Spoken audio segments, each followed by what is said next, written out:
You'll only be a few hours away, Gavin said, tracing the line of Lily's underwear where it hit that tattoo she got on her 18th birthday.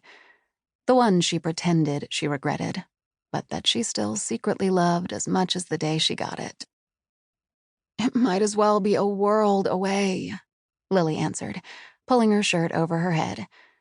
Gavin's hand fell back to the bedspread.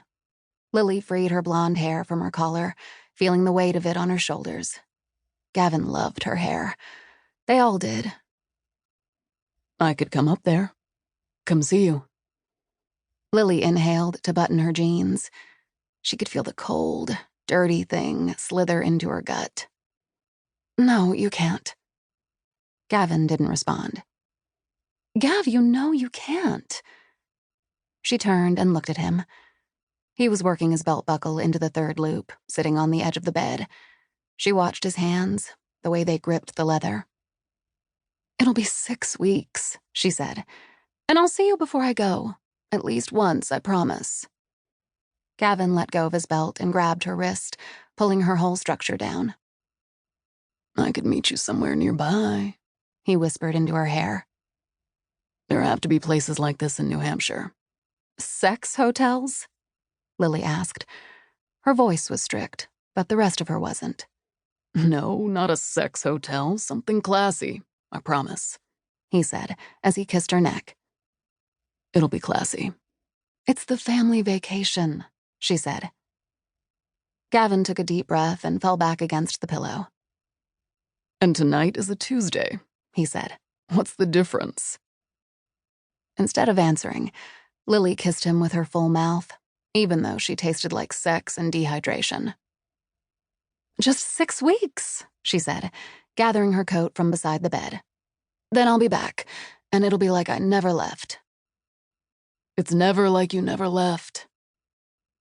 As she turned the key in her car, Lily clicked on her cell phone. No missed calls.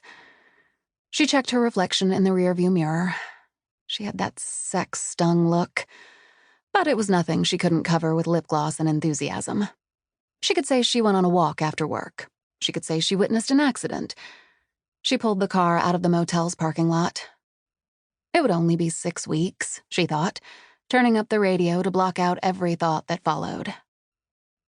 I'm home, she said, as she hung her keys on the ring next to Silas's. Babe? Back here. Lily dropped her bag and coat in the front hall and walked through the house to the kitchen. Silas was bent over the stove, a knife in hand. Welcome home, he said, not looking back. He was carving meat, being cautious around the bones. Are they home? Sean is in his room.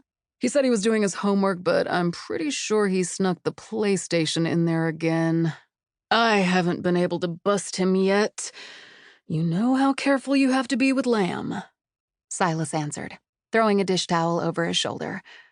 Lily leaned against the island in their kitchen. The air smelled like rosemary and long-simmered wine. Lily smelled like Gavin. The two scents mixed as she spoke. Mickey's still at camp? She should be back any minute. She thought about going up to Silas and sticking out her finger for a taste of his sauce, the way she used to, pushing her face under his arm until he lifted it and made room for her. Any word on the house sitter? She asked instead. Amanda can do it, Silas answered. He shook a spice jar over the saucepan. The whole time? 6 weeks is a long time for a teenager. Lil, she's just going to water the plants and get the mail. I think she can handle it. He put down the jar and grabbed another one. Lily looked around the kitchen. We need to clean this place before we go. We still have 2 weeks, Silas said. We'll get it done. The New Hampshire Harrison home.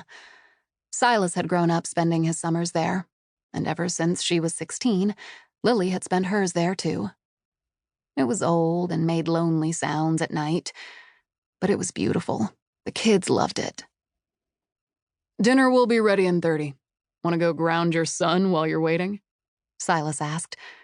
Lily looked up the stairs toward Sean's room and shook her head.